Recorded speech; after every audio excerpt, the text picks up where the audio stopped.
I'm very excited for our next guest to join us here because someone who's played in the league, love to get his perspective because a lot of questions. It's almost like, we're watching some of this and it's just unbelievable. Someone who can bring a great perspective to this. Ben Leber, 10-year NFL veteran, defensive player, linebacker, Chargers, Vikings, and Rams. Now does a great job both for K-Fan up there in Minnesota and as a part of the Minnesota Vikings radio team. So he's seen Aaron Rodgers up close. We'll get to the Packers side in a second here. But it's Ben Leber. Thanks so much for giving us a few minutes here, Ben. How are you this morning? Oh, Ryan, I'm doing great, man. How you doing? We're hanging in. We're hanging in an awesome mood because just, obviously for what we've gone through this year with the pandemic and everything and all the questions that surround the NFL and so some doubts about, some games being postponed. How's the NFL going to get it done? And to get to this point where we have every single game in the books except for one. And not only that, especially the playoffs here, the last few weeks have just been, beyond incredible. It's, as an NFL fan, we have been blessed. Obviously, we've gone through a lot, but to have these playoffs be as good as they are, honestly, you can't ask for much more. No, you really can. And I think that's the thing, I think, when it's all said and done, and we're already kind of giving it some credence. But, man, everybody that's been involved in the scientific research, the testing, every individual franchise and the players and the coaches and training staffs, every single day getting tested, the monotony to get these games played for us as the fans and for the world for entertainment has been remarkable. And the thing that I love about this matchup and these matchups that we've seen through the playoffs, it's not as if it was, it's just a matter of attrition. Who's the healthiest team that's going to compete? And is Tampa going to get in just because, let's say, Aaron Rodgers or Devontae Adams or somebody tested positive for COVID and they were out? Like, nobody wanted a championship or even playoff wins with an asterisk. And you're like, well, these guys were out and this guy was out and these star players weren't playing.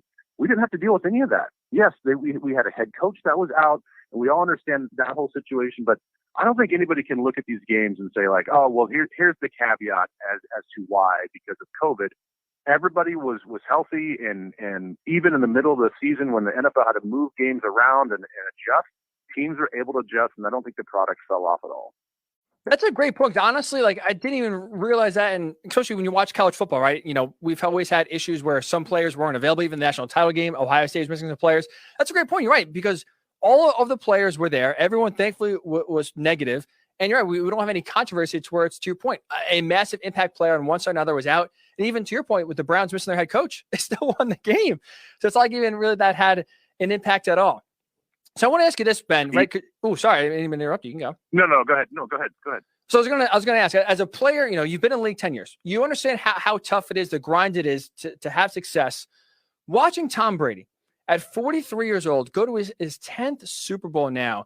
As someone, like you said, you've been in the game, you've faced Tom Brady. Like, what is just your reaction now, seeing just his success for 2 decades plus, going to another team, doesn't even matter. He's still having success. But just curious, as a former player, what's your reaction to just watching Tom Brady do it again on the big stage, despite his age, despite the circumstances that should be, in theory, working against him? It's phenomenal. I don't know how else you can place it. There's not an adjective for what we're watching. Even when you say we're watching greatness, I feel like we overuse some of these buzzwords so much that I think it loses its luster. And I think the greatest example is last night for me personally. We had a close family come over to watch the game. They've got an 11-year-old boy, and I just said to our friend's son, Danny, I said, Danny, I want you to somehow remember not this specific moment, but remember that we're watching something that'll probably never, ever happen again when I talk about Tom Brady. I was like, it may not make much sense to you, but in our lifetime, I'm 42 years old. There's never been a player of this caliber with this much achievement and success ever. And I'm like, it might be another 42 years before this ever happens again. And maybe Patrick Mahomes is the guy. And maybe I'm speaking out of turn and Mahomes is, we truly kind of pass the baton off to him and he's going to win all these Super Bowls and have all these great accolades and stuff. Maybe that's the case, but we don't know that at this point. And so I was kind of saying to Danny, like, this is historic, and I hope that you just kind of like soak it in for what it is, and not just kind of watch the screen and just kind of like, you know, benignly just kind of watch the football game. Like, understand you're watching history. You know, this is one of the greatest sports figures of all time across all sports, and I mean, that's the best way I can kind of sum up how great he's played. I mean, that first half was unbelievable. Those third down throws. I mean, come on, man. Like, he's 43 years old, and he handled that pressure, I guess, in the way that we thought he should handle that pressure. But every one of those throws looked like a 27-year-old in his prime. It defies logic. And I don't want to be a prisoner of the moment here, Ben, but I'm just curious, at least watching that game and seeing Tom Brady now go again to another Super Bowl at his success at his age, because of all the factors working against, right? With COVID and having a weird offseason, or a truncated training camp, no preseason games, not much time to work with his new receivers, and even in a new system where he's used to dinking and dunking for 20 years in New England. Now he's throwing the ball down the field to Bruce Arians and throwing the ball down the field a lot. With all those factors considered, is this, not to, again, be a prisoner of the moment, but is this one of the greatest Super Bowl runs or run just of the Super Bowl we've ever seen? You know, it could be. I mean, there was a time, you know, every Super Bowl champion, and we have yet to see if Tampa Bay is going to win the championship, but every champion has a point in the season where I think there's a little bit of self-doubt. You know, nobody really, obviously, you know, you go back to the undefeated Dolphins and you know, even the Patriots at one point in time were undefeated, but they got beat. But there's always like a moment or a couple games where you're like, ooh, I don't know, man, this could be the end. And I think we saw that with Tampa in the middle of the season where they just weren't playing great. You know, they were out of sync offensively. Tom actually looked tired. He didn't look like he had the same fire to him. And I think everybody was just kind of waiting for this moment. Like, he can't possibly do this for 16 weeks and will this team into a Super Bowl or a chance at the Super Bowl. And here we are. And I think that's the beauty of all these storylines is there is an ebb and a flow to it. There's a cycle to it. There is some self-doubt. And even for the Chiefs, I mean, everybody's been saying, well, you know, can the defense match their offense? And come on, they're going to run into a defense at some point in time that's going to stop this creativity, that's going to handle their weapons. And really at this point in time, they really haven't. And I think their defense has kind of answered a lot of the criticism. We're talking with Ben Leber, 10-year NFL veteran. Find Ben on Twitter at Nacho Leber. Nacho Leber, love that Twitter handle. So I'm curious, Ben, you mentioned before. So you have played against Tom Brady 4 times in your career, which I believe, I'm not mistaken, the last time coming was a decade ago back in 2010. When you're watching him now versus when you're playing against him, this might be a stupid question, but is it fair to ask, is he better now at 43 than he was maybe even when you played against him last at, I guess, what was 33, give or take? You know, I don't know if he's better. He's certainly pretty much the same, you know, and I think that says a lot. I mean, you all think that every time a player ages that he's losing a step and he's getting worse and he's going to fall out of the league. And I think that's a testament to him that he might not be playing better, but he's playing the same. You know, it's the same standard of excellence that he's maintained for year after year after year. And you know, I think he's a little bit less mobile, but I think we saw yesterday that he can still make every throw. You know, he's still as accurate as ever.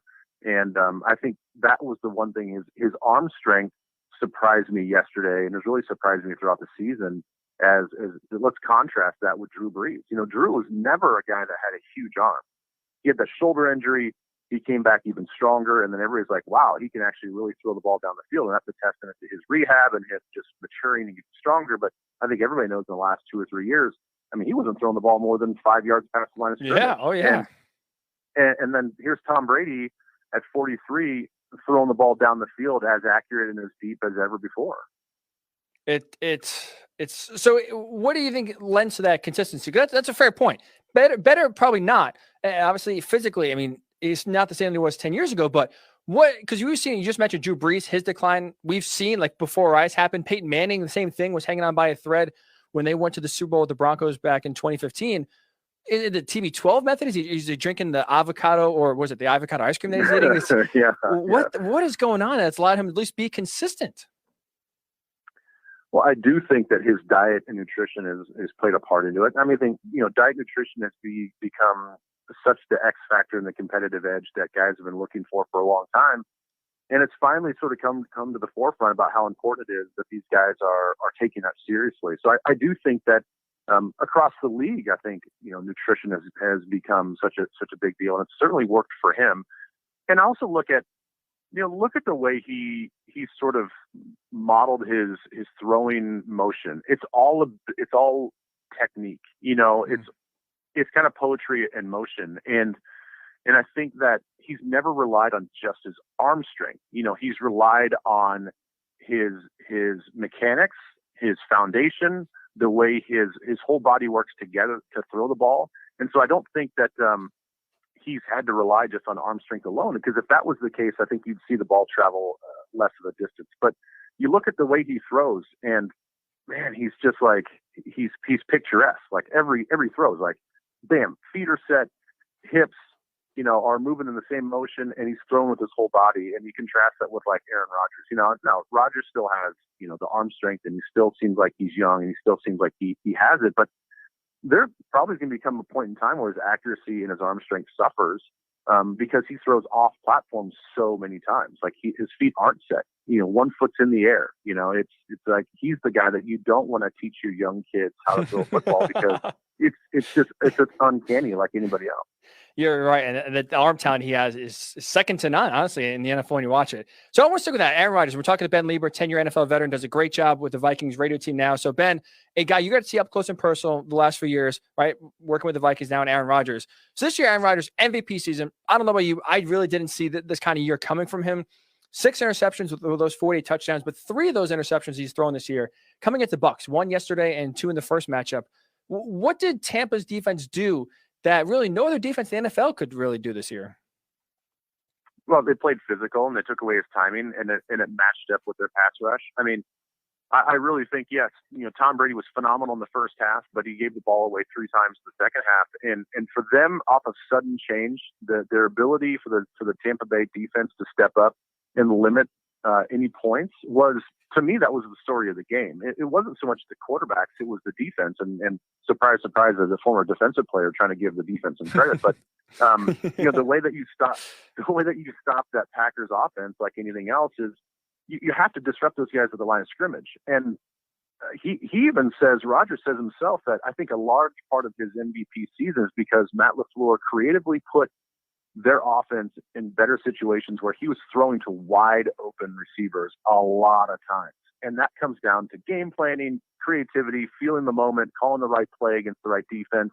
But when all of a sudden you find a defense that can do both, they can challenge you guys at the line of scrimmage and disrupt that timing and get after you on the pass rush with just a 4-man rush. I mean, they were killing those tackles for the Packers.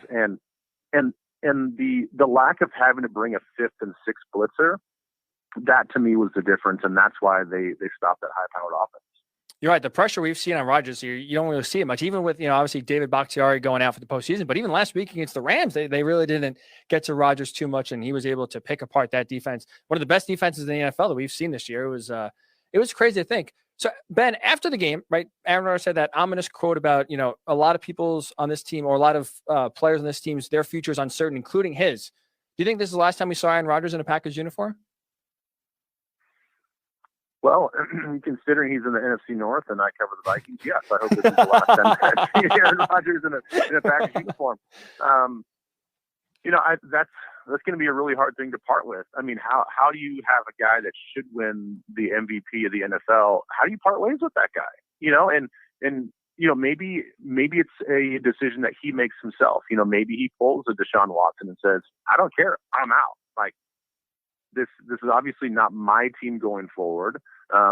If there's any sort of off-season posturing where they want to get Jordan Love in there, then I would say, from a pride standpoint and even from just a legacy standpoint, like, all right, I've done everything that I could with this franchise. You bolstered the defense. You went out and got some high price free agents a couple years ago. You really attacked the secondary as far as building up the part of the roster. So you got the defense that I've been looking for. You added Aaron Jones and AJ Dillon. We got a little bit more of a consistent run game. We got a creative head coach, and we still lost. And still didn't get that second championship and the second Super Bowl. So what else can he do there? And if the writing's on the wall that they're going to hand it over to the younger quarterback, he may just say, listen, get me out of here. I'm going someplace else. Let me control my own destiny. At least give me that respect. And I wouldn't be mad at him for doing that, because look, the Packers kind of showed exactly how they feel about Rodgers in the future when they drafted Jordan. That's a great point you bring up, Ben, because to your point, right? Like, I personally, we talked about earlier in the show. I think personally that quote to me signals the beginning. And I think this is we already seen his last game in Green Bay, at least as a Packer, because to your point, right? It's like he had an MVP season, and he helped them almost single-handedly take them to this point where they are now, and still fell short. Like, how much more could he do to try to get one more Lombardi Trophy in there in Green Bay, especially after we saw last year when they got the 13-3, they started rebuilding almost with an eye towards, the future, with drafting AJ Dillon and drafting Jordan Love. So I'm curious, by covering, at least being in NFC North with the Vikings, covering that team, playing against Aaron Rodgers and covering him after you've retired, is he the kind of guy, does he have a personality where he is almost a grudge holder? Because that's kind of at least what I get on the total outside here, sitting in New York, just kind of listening to how he talks and how he speaks. He kind of seems like someone who won't forget the feeling he had when the Packers drafted Jordan Love last year. And I wonder if he's able to kind of deliver that same blow to the Packers to where he can surprise them and say, hey, I want out after this year if they don't expect it. Oh, is he that kind of guy that would hold a grudge, that would want to do that? To your point, maybe control his own destiny and try to go somewhere else and win another title. Well, he seems like a guy that really values trust. And whether that's a grudge holder or not, I feel like if I put myself in his shoes, how much can you really trust this organization to have my back? The one thing that, he's obviously had a lot of input in how they want to build the team. I mean, they built up this offensive line, one of the best in the league. And that's all to protect him and give him time. He's asked for years to have a consistent running game. Okay, they kind of filled those holes. And they're kind of probably where they can play complementary football a lot better. But he's been asking for better wide receivers for how many years? And they fail year in and year out to help him out. And I think that really became a big part of the story yesterday, because they didn't have that quick Greg Jennings in the slot that could make a guy miss. They needed a guy like that. Like, they don't need a bunch of bigger physical wide receivers. Sometimes you have to have the complement. Look at Scotty Miller and what he was able to do with Tampa. I mean, you give different options, and he never got those options. And so I do think that maybe not a grudge holder, but I don't know if I can trust these guys. I put everything in this organization. I produce for them. He's become a better teammate. All the media talks about how just a different disposition he was all season long. He was much more appreciative. He was much more respectful. And they still failed to get to the Super Bowl. And so I do think that it's a lack of trust that has been built up. And, whether that's holding a grudge or not, I think he has probably every right to feel like he doesn't have 100% support. Trust is a great word. You're right. The Packers kind of put him in a bad spot last year. And I wonder too, to your point, right, if this offseason is going to be fascinating for a lot of different quarterbacks that are going to hit the market. And him for sure is obviously going to be the number one storyline we'll be focusing on. Nacho Leber, so you can find Ben on Twitter, 10-year NFL linebacker, played for the Chargers, the Vikings, and the Rams. So Ben, two quick questions before we get out of here. You mentioned before talking about the Chiefs, and as a defensive player yourself, is there anything you watching Kansas City where you can say as a defensive player, hey, we could slow them down doing this or doing this? Is there any weakness or way a defense right now could slow down Andy Reid, Patrick Mahomes, Tyreek Hill, Travis Kelce, and this Chiefs offense? I hate to say no. I mean, I know that somebody has. I feel like the only way that you can stop them is to put them in a pressure situation and make them gut out a game for 4 quarters. And I know that's a lot easier said than done, but I also think you need to sort of match them touchdown for touchdown. And I think your best defense does become your team's offense. And that's why I think this matchup in the Super Bowl is going to be very intriguing, because we know that Tampa can score some points. And we also know that Tampa has a pretty good defense, especially with Antoine Winfield Jr. going to be most likely healthy and back in the lineup. They have the physicality as far as the secondary to match up with Kansas City. They showed that they can get after the quarterback, which is the 4-man rush. So yeah, they have a lot of the formula to slow down any offense. But what we're watching in Kansas City is kind of unlike we've ever seen. You've got a quarterback that can extend plays, make every throw, even throwing sidearm, 50 yards down the field. You've got Tyreek Hill, who is an amazing athlete that is kind of unguardable. You've got an unguardable tight end. You've got a complementary running game, and you've got the creativity of Andy Reid. And so, I mean, on paper, I don't see how you can really slow them down other than just kind of keeping it close into the fourth quarter and see if they can, if you can hold serve and see if they can make their own mistakes. That's as a defense coordinator, or a defensive player, a spot I don't envy when you have to go against, like I said, the genius that is Eric Bieniemy and Andy Reid, and just the talent on the field of that Chiefs offense. It is, it is a tough task to say the least. And then I want to finish with this. NFC North storyline wasn't, really part of at least the conference championship weekend, but Matthew Stafford and the Lions decided or mutually agreed to part ways this offseason. He's going to be on another team. Seeing Matthew Stafford covering him, playing against him, I'm curious, is he a guy in your mind that could be the missing piece to win a Super Bowl for a team, let's say like the Colts or the 49ers or the Saints? Is he that good in your mind to where he can come to a team that just is a quarterback away and help them deliver, or at least be in contention for a Super Bowl? Yeah, I think so. I think he has that sort of talent in him. And I've always been a Matthew Stafford fan. When I played against him, when I watch him now, he has that toughness and grit. Number one. I mean, I think he's going to win over any team because of his personality and for always laying it on the line. And yeah, he might throw an errant interception here or there, maybe not take care of the football the best, but he's also going to put you in a lot of positions to succeed. And, I kind of go back and forth. I'm like, does playing inside a dome that he's always played in at home in Detroit, does that matter to him? Does he want to go to a place like Indy where it's that you don't have to worry about the elements for at least, at least 8 games of the season? You've got a nice defense. You've got a nice young running back. You've got a nice offensive line. Is that the best place? Or is a place like Washington where, you've got, I think, a better defense. You've got a nice young wide receiver core that can really take the top off the defense. You've got a decent running game but you're also playing outside. And, you have to deal with an organization that has historically can't put things together and kind of step on their own tail a lot. So I don't know. I think those are the two teams that you'd probably consider the most, with Indy being number one. That's going to be, a Colts fan myself, but I'd love to have Matthew Stafford. I think he would be a great addition. I think he would put them in a legitimate shot to contend for Super Bowl. Very, very interested to see where he goes. And I'm very excited for him to have the opportunity, escape that Detroit situation, finally have a chance to compete for the first time in his career. He absolutely deserves it. That's going to be a lot of fun to watch where he does end up this offseason. Nacho Leber, so you can find him on Twitter, 10-year NFL veteran, Ben Leber. Really do appreciate the time, but this was a lot of fun, and thanks so much for the time. Hey, no problem, Ryan. And I want to say this was a parting thing for Vikings fans out there. Think about the NFC North. If Aaron Rodgers is out and Matthew Stafford is out, and we all understand what's going on in Chicago with their quarterback situation, this division is the Vikings to win in 2021. Wow. By the subtraction. I love it. Of these quarterbacks. Calling your shot now, Ben. I love it. Vikings fans. It was a tough one, but hey, there is optimism right there. I love Ben Leber calling your shot on the way out. I appreciate it. Thanks so much. All right. Thanks, Ryan.